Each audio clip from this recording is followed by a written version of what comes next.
परिवारवादी राजनीति हाशिए पर जाने लगी है।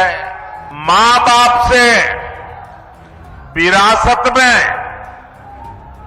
पार्टी और कुर्सी तो मिल जाती है, मां बाप की सरकारों के काम का एक बार भी जिक्र करने की हिम्मत नहीं पड़ती है।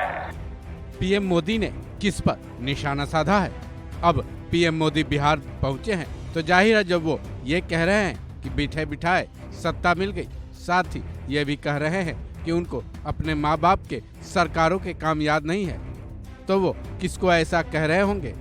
भाई पीएम मोदी के इस बयान के बाद राजनीति के धुरंधर हो या फिर बिहार का कोई भी वोट डालने वाला आम जनता या नेता, वो ये बखूबी समझ गया होगा कि पीएम मोदी ने बिना नाम लिए तेजस्वी यादव, लालू यादव और राबड़ी देवी पर हमला किया है, क्योंकि तेजस्वी को विरासत में सत्ता और पार्टी मिल गई। वहीं लालू राबड़ी राज में बिहार में क्या क्या हुआ है, मोदी के इस बयान ने पुराने दिनों की याद जरूर दिला दी है। पीएम मोदी ने परिवारवाद, सत्ता, पार्टी और क्या क्या कहा, सुनिए। साथियों, एनडीए की शक्ति बढ़ने के बाद बिहार में परिवारवादी राजनीति हाशिए पर जाने लगी है।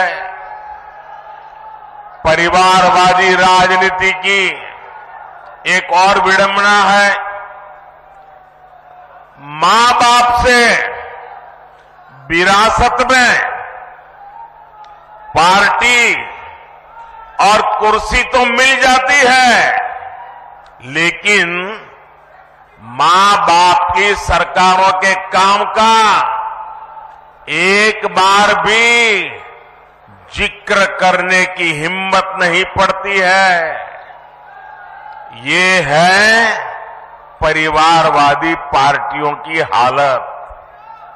मैंने तो सुना है कि इनकी पार्टी के बड़े बड़े नेता भी इस बार बिहार में लोकसभा का चुनाव लड़ने के लिए तैयारी नहीं हो रहे हैं। और मैंने तो पार्लियामेंट में कहा था कि सब भाग रहे हैं।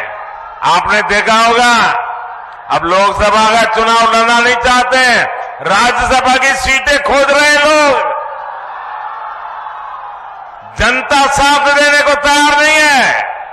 हालांकि गले मिलो दुश्मन बनो और फिर गले मिलो का खेल खेलते हुए पीएम मोदी और नीतीश कुमार एक बार फिर से गलबैयां करते दिख रहे हैं। इसी मंच पर एक ही माला के पीछे साथ साथ खड़े दिखाई दे रहे हैं। लेकिन यही नीतीश कुमार जब परिवारवाद वाले तेजस्वी यादव और अपनी सरकार में घोटाले करने के आरोप सहने वाले लालू राबड़ी के साथ थे, तब पीएम मोदी और बीजेपी और एनडीए की आंखों में सुशासन बाबू खूब खटकते रहे।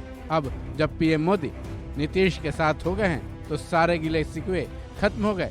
चलिए, राजनीति में तो ऐसा होता ही है, दो पार्टियों का टूटना जुड़ना, फिर से टूट जाना और जुड़ जाना तो लगा ही रहता है। लेकिन सबसे बड़ा सवाल ये है कि क्या परिवारवाद पर निशाना साधने वाले पीएम मोदी की पार्टी में परिवारवाद नहीं है? अब अमित शाह न होते तो लोग कहते हैं कि जय शाह क्या करते। इस खबर में बस इतना ही। बाकी अपडेट्स के लिए जुड़े रहे वन इंडिया हिंदी के साथ।